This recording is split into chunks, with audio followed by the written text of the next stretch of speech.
नमस्कार। और हमारी आज की इस चर्चा में स्वागत है। नमस्कार। आज हम प्राचीन भारत के इतिहास में एक बहुत ही महत्वपूर्ण मोड़ पर नजर डालने वाले हैं, मौर्य राजवंश। जी हाँ। एक ऐसा नाम जिसने पहली बार भारतीय उपमहाद्वीप के एक बड़े हिस्से को एक शासन के नीचे ला खड़ा किया। बिल्कुल। और इस चर्चा के लिए हमारी जानकारी का मुख्य स्रोत विकिपीडिया का विस्तृत लेख है, जो इस राजवंश के उदय, शासन और पतन के कई पहलुओं को समेटता है। हाँ, तो हमारा मकसद सिर्फ घटनाओं को दोहराना नहीं है, नहीं, बिल्कुल नहीं। बल्कि ये समझना है कि ये साम्राज्य इतना अहम क्यों था, जी। इसने क्या नया किया और इसका असर क्या रहा। सही। तो सीधे मुद्दे पर आते हैं। मौर्य साम्राज्य की कहानी शुरू होती है लगभग 322 ईसा पूर्व में। हाँ, 322 ईसा पूर्व। ये वो दौर था जब सिकंदर के आक्रमण के बाद उत्तर पश्चिम भारत में एक तरह की राजनीतिक शून्यता या उथल-पुथल मची हुई थी। बिल्कुल, एक खालीपन सा था। इसी माहौल में चंद्रगुप्त मौर्य ने नंद वंश के आखिरी राजा धनानंद को हराकर मगध में सत्ता संभाली। और ये कोई आसान काम नहीं था। धनानंद भी काफी शक्तिशाली था। हाँ, लेकिन चंद्रगुप्त अकेले नहीं थे। नहीं, उनके साथ थे चाणक्य, जिन्हें कौटिल्य या विष्णुगुप्त भी कहा जाता है। चाणक्य, उनका नाम तो बहुत सुना है। हाँ, चाणक्य सिर्फ एक गुरु या सलाहकार नहीं थे, वे एक रणनीतिकार थे। उनका लिखा अर्थशास्त्र वो कोई कोरी फिलॉसफी नहीं है। अच्छा। वो तो शासन चलाने, अर्थव्यवस्था संभालने और यहाँ तक कि जासूसी करने के तरीकों पर एक प्रैक्टिकल गाइड जैसा है। बाप रे, मतलब उस जमाने में भी इतनी प्लानिंग। जी हाँ, ये दिखाता है कि मौर्य शासन की नींव कितनी सोची समझी थी। राजधानी बनी पाटलिपुत्र। हाँ, आज के पटना के आसपास। और ये साम्राज्य सिर्फ मगध तक, बिहार बंगाल तक ही नहीं रहा। नहीं नहीं, तेजी से फैला, खासकर पश्चिम की ओर, जहाँ यूनानियों के जाने से खालीपन था। तो चंद्रगुप्त और चाणक्य ने मौके का पूरा फायदा उठाया। हाँ, बिल्कुल फायदा उठाया।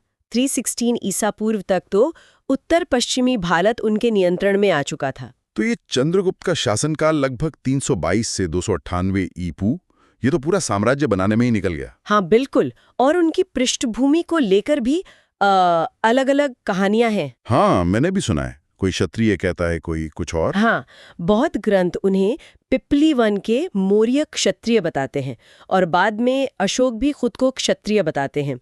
तो इस बात को थोड़ा बल मिलता है। लेकिन शायद ज्यादा जरूरी ये है कि चाणक्य ने उनकी क्षमता पहचानी। बिल्कुल।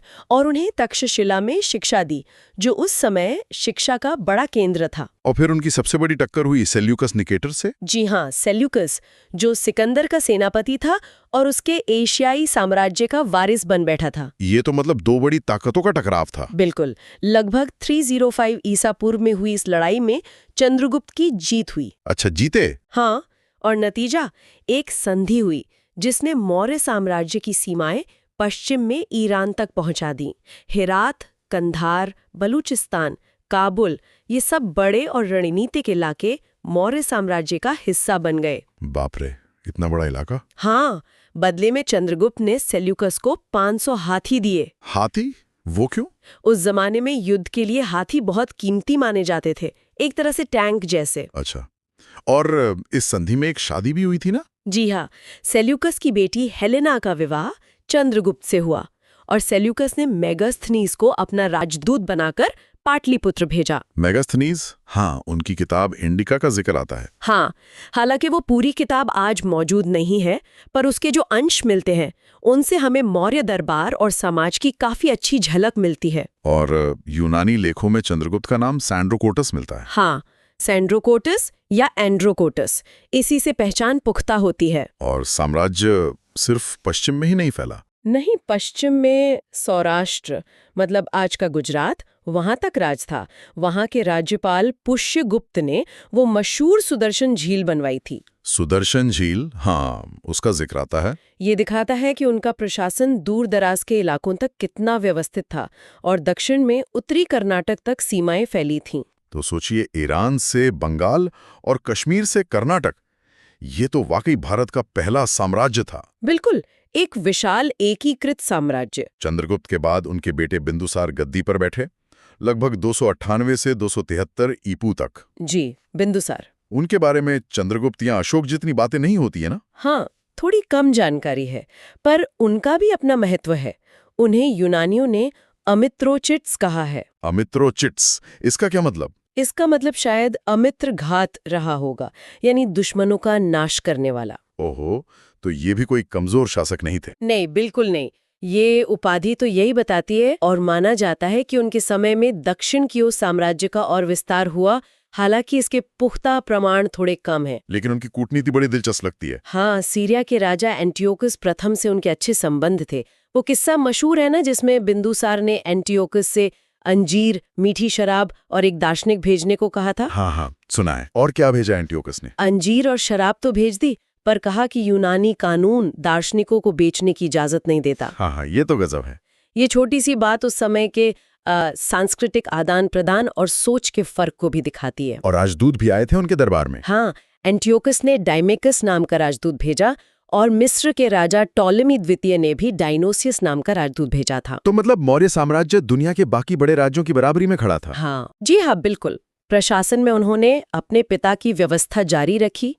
प्रांतों में राजकुमारों को गवर्नर बना के भेजा जाता था, जिन्हें कुमार या आर्यपुत्र कहते थे। अशोक भी तो गवर्नर थे पहले। हाँ, अशोक खुद राजा बनने से पहले उज्जैन के गवर्नर थे। अच्छा। बिंदुसार के समय में तक्षशिला में कुछ विद्रोह भी हुए थे। हाँ, 2 विद्रोहों का जिक्र आता है, जिन्हें दबाने के लिए पहले उनके बेटे सुसीम को भेजा गया और फिर अशोक को भेजा गया था। वो यहीं से मंच तैयार होता है मौर्य वंश के सबसे प्रसिद्ध शासक अशोक के लिए। बिल्कुल, सम्राट अशोक।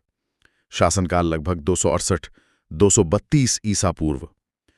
अशोक का नाम भारतीय इतिहास में मतलब एक अलग ही जगह रखता है। हाँ, लेकिन उनका शुरुआती दौर भी कम नाटकीय नहीं था, ऐसा लगता है। हाँ, राजा बनने की कहानी में काफी विवाद है। कुछ बौद्ध ग्रंथ जैसे श्रीलंका के महावंश और दीपवंश, वो तो कहते हैं कि उन्होंने अपने 99 भाइयों को मारकर गद्दी हासिल की। 99 भाई?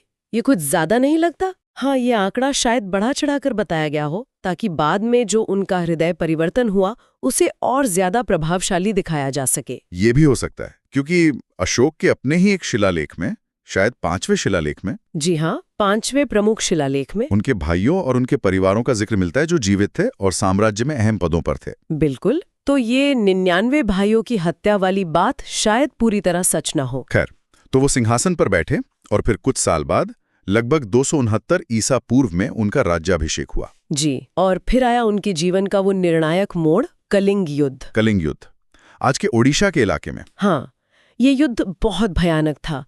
लाखों लोग मारे गए या बंदी बनाए गए। युद्ध के बाद जब अशोक ने वो तबाही देखी तो उनका मन बिल्कुल बदल गया। हाँ, कहते हैं इस नरसंहार ने उन्हें गहरा आघात पहुंचाया। बिल्कुल, और इसी ग्लानि और पछतावा के बाद अशोक ने बौद्ध धर्म अपना लिया। कहते हैं उपगुप्त नाम के बौद्ध भिक्षु ने उन्हें दीक्षा दी। और उन्होंने उपाधियां भी लीं, देवानम प्रिय और प्रियदर्शी। हाँ, देवानम प्रिय यानी देवताओं का प्यारा, और प्रियदर्शी यानी जो देखने में प्रिय हो।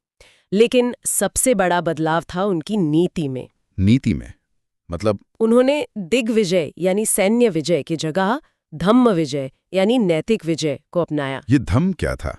क्या ये कोई नया धर्म था? नहीं, ये कोई नया धर्म नहीं था, बल्कि नैतिक सिद्धांतों का एक समूह था, जैसे बड़ों का आदर करना, दासों और सेवकों से अच्छा व्यवहार करना, अहिंसा मतलब जीवों को चोट न पहुंचाना, सच बोलना और खास तौर पर धार्मिक सहिष्णुता। अच्छा, तो ये नैतिक बातें थीं? हाँ, अशोक ने शिकार करना और पशु बलि देना भी छोड़ दिया। मनुष्यों और पशुओं के लिए अस्पताल बनवाए। अस्पताल भी? हाँ, उस जमाने में। जी हाँ, मनुष्यों और पशुओं दोनों के लिए। और इन विचारों को सिर्फ उपदेशों तक नहीं रखा उन्होंने। नहीं, बिल्कुल नहीं।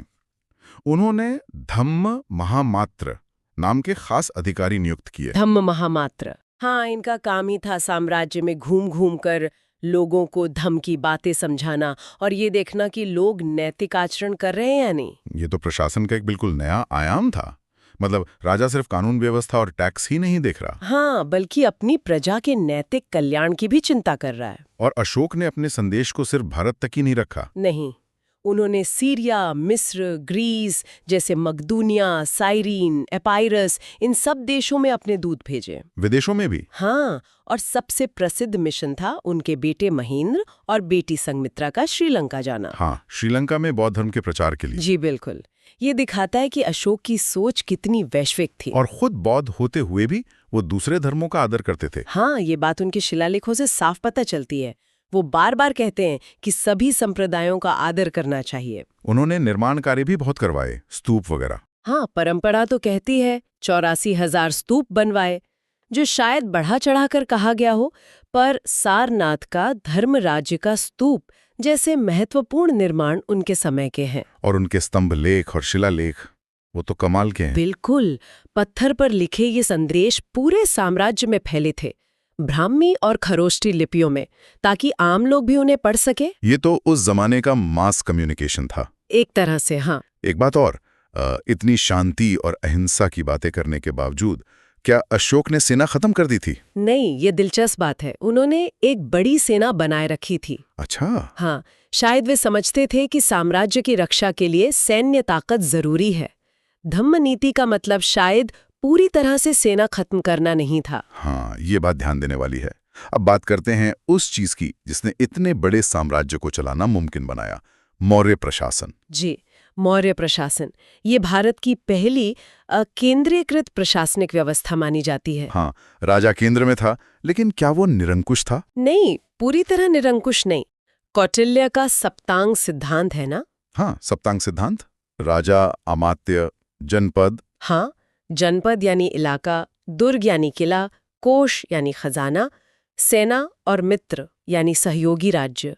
ये दिखाता है कि राज्य को एक जटिल संरचना के रूप में देखा जाता था। सिर्फ राजा ही सब कुछ नहीं था। और साम्राज्य को प्रांतों में बांटा गया था, जिन्हें चक्र कहते थे। जी हाँ, जैसे उत्तर में तक्षशिला, पश्चिम में उज्जैनी, दक्षिण में सुवर्णगिरी और पूर्व में पाटलिपुत्र, जो राजधानी भी थी। और अशोक ने कलिंग जीतकर 5वां प्रांत बनाया। हाँ, कलिंग, जिसकी राजधानी तोसली थी।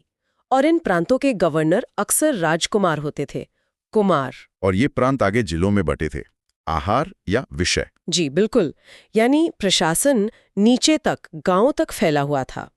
गांव सबसे छोटी इकाई थी, जिसका मुखिया ग्रामिक होता था। और शहरों का प्रशासन कैसा था? मेगास्थनीज में पाटलिपुत्र के बारे में काफी कुछ लिखा है। हाँ, उन्होंने पाटलिपुत्र के नगर प्रशासन का बड़ा अच्छा वर्णन किया है। 30 लोगों की एक समिति थी, जो 6 उप समितियों में बटी थी, हर एक में 5 सदस्य। 6 समितियां। हाँ। वो क्या क्या काम करती थी? हर समिति का अपना अलग काम था।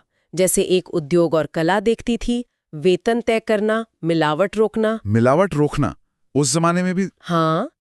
दूसरी समिति विदेशियों का ध्यान रखती थी। तीसरी जन्म मृत्यु का पंजीकरण करती थी। जन्म मृत्यु पंजीकरण भी? जी। चौथी व्यापार वाणिज्य पर नजर रखती थी, माल की बिक्री वगैरह। 5वीं बनी हुई चीजों की गुणवत्ता जांचती थी। और छठी टैक्स वसूलती थी। ये तो बहुत ही व्यवस्थित लगता है, मतलब आज के नगर निगम जैसा कुछ। काफी हद तक, हाँ। सोचिए, उस जमाने में विदेशियों के लिए अलग व्यवस्था, जन्म मृत्यु का रिकॉर्ड, चीजों में मिलावट रोकने के नियम। ये प्रशासन के बहुत विकसित होने का संकेत है। और शहर की साफ सफाई, पानी, सड़कें, अस्पताल। हाँ, इन सब का इंतजाम भी यही समिति देखती थी। कौटिल्य तो और भी कई विभागों का जिक्र करते हैं, खान, जंगल, मापतौल वगैरह। और इस पूरे सिस्टम को चलाने के लिए जासूस भी थे। ओहो, बिल्कुल, एक मजबूत जासूसी व्यवस्था थी। गूढ़ पुरुष कहे जाने वाले जासूस पूरे साम्राज्य में फैले थे और राजा तक हर जरूरी खबर पहुंचाते थे। चाणक्य ने खुद इसका इस्तेमाल किया था ना, नंदू को हराने में? जी हाँ, बिल्कुल। ये राज्य की आंख और कान की तरह थे। और जनगणना भी होती थी? हाँ, जनगणना भी होती थी। गांव के मुखिया और शहर के अधिकारी लोगों की गिनती करते थे, कौन क्या काम करता है, किसके पास कितने जानवर हैं। इसका मकसद क्या था? टैक्स के लिए? हाँ, मुख्य उद्देश्य शायद टैक्स का सही आकलन करना ही था। और इसी प्रक्रिया से धीरे धीरे काम धंधे शायद जातियों के रूप में और पक्के होते गए होंगे। अब जरा सेना की बात करें। मेगास्थनीज ने चंद्रगुप्त की सेना के जो आंकड़े दिए वो तो मतलब, हाँ, चौंकाने वाले हैं। 6 लाख पैदल सैनिक, 6 लाख, 50,000 घुड़सवार, 9,000 हाथी, 800 रथ। अब अगर ये आंकड़े थोड़े बढ़ा चढ़ाकर भी हों, तब भी ये बहुत बड़ी सेना थी। यकीनन। और इसे संभालने का तरीका भी व्यवस्थित था। जी हाँ, सबसे बड़ा अधिकारी सेनापति होता था। सीमा की सुरक्षा के लिए अंतपाल होते थे। और मेगास्थनीज ने सेना के प्रबंधन के लिए भी समितियों का जिक्र किया है। हाँ, 6 समितियां, हर एक अलग विभाग संभालती थी। नौसेना, रसद यानी यातायात और सप्लाई, पैदल सेना, घुड़सवार, हाथी सेना और रथ सेना। नौसेना भी थी? हाँ, चाणक्य के अर्थशास्त्र में नौसेना का भी उल्लेख है। और रसद पर ध्यान देना मतलब लॉजिस्टिक्स, ये भी बहुत महत्वपूर्ण था।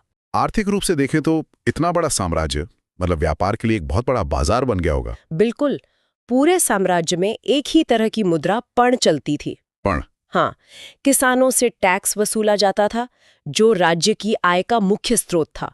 अर्थशास्त्र में तो अधिकारियों के वेतन तक लिखे हैं। वेतन भी? कितना? सबसे छोटे कर्मचारी के लिए शायद 60 पण सालाना से लेकर सेनापति जैसे सबसे बड़े अधिकारी के लिए 48,000 पण तक। बाप रे, काफी बड़ा अंतर है। हाँ, पदों के हिसाब से। और धार्मिक माहौल कैसा था उस समय? मिला जुला था। बौद्ध और जैन धर्म काफी फैल चुके थे, जैसा हमने बात की। साथ ही ब्राह्मण धर्म और दूसरी स्थानीय मान्यताएं भी थीं।